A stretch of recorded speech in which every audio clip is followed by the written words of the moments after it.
My furniture was all mismatched, hand-me-downs from my family, but they were clean, and they matched the brown, green, and tan motif of my rugs.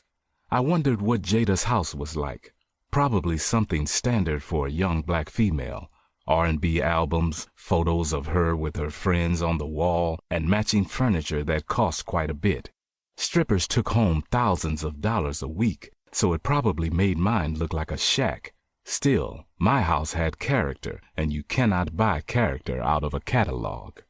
The fact that I had had sex with this stripper was too much, too fast, and too surreal for me to process, and I imagined the look on Jimmy's face when I told him about my night. I walked over to the bar area of my counter and unscrewed the top of a Kahlua bottle and poured the brown liquid into a glass. Then I added milk and vodka to complete the potion. It didn't bother me that it was now well after 5 and I had to make a presentation in a couple of hours. The only thing that was on my mind was what had happened, and I drank the cold liquor, now dressed in my robe, thinking of myself as one of those cool playboy types from a movie. A loud knock on my door made my heart skip, and I wondered who it was that would knock on my door this early in the morning. Getting up to peer through my peephole, I saw a big black man in a trench coat and shades waiting patiently for me to answer. My mind started to work overtime as I tried to figure out who the guy was and why he would be there at my door. Was he Jada's man?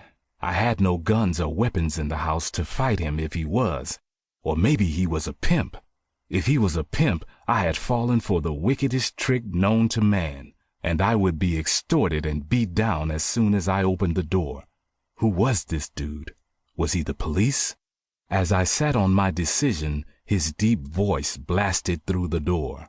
"Look, I know you're in there and you can hear me, so open the door, man."